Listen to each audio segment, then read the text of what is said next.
Just 17 minute আগে এই ছবিটা বিএমআর পেজ থেকে পোস্ট হয়।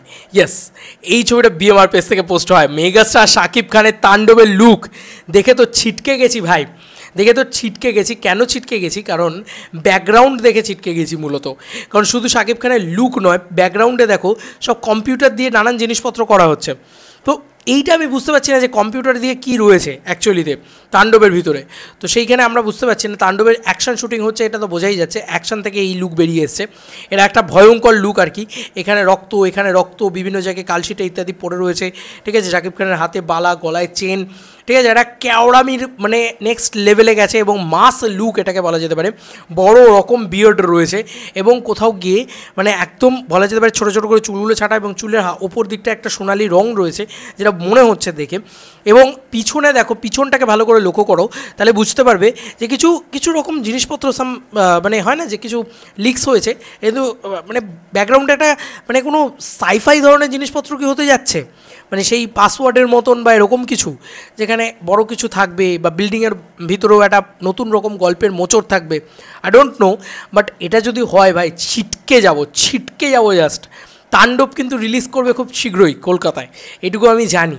কারণ এসভিএফ এবং আলফা আই আর রায়হান রাফি, তাণ্ডব কিন্তু খুব শীঘ্রই কলকাতায় রিলিজ হবে এবং পাইরেসির হাত থেকে মুক্তি পেয়েই তাণ্ডব কিন্তু কলকাতায় রিলিজ হবে। কারণ এরা কিন্তু সাংঘাতিক ভাই, এরা সাংঘাতিক। এই প্রযোজনা সংস্থা পোর খাওয়া প্রযোজনা সংস্থা, বাংলাদেশেরও এখানেরও। তাই এদেরকে পাইরেসি করা অত ইজি নয়, সহজে পাইরেসি কিন্তু এদের সাথে করতে পারবে না। তাই এদের সাথে কিন্তু আটকানোর জায়গাটা হবে না। তো তাণ্ডব কিন্তু 100 কোটির ঊর্ধ্বে ব্যবসা করতে পারে।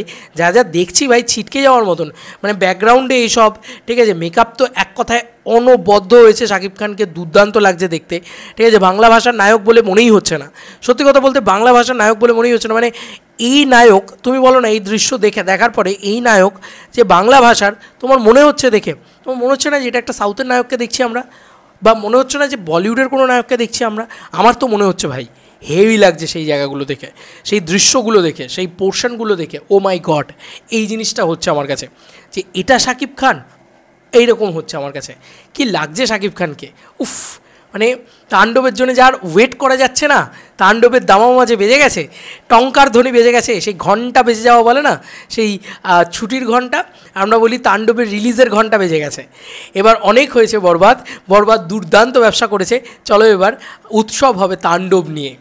কারণ রায়হান রাফি আর শাকিব খান একসাথে আসছে ভাই, একসাথে superstar director megastar Shakib Khan একসাথে আসছে। তো superstar director Raihan Rafi, big fan of Raihan Rafi, and megastar Shakib Khan ভাই, এই দুজন একসাথে আসছে। কারণ I respect megastar Shakib Khan. এই দুজন একসাথে এলে তুফান হয়েছিল, মনে আছে তো?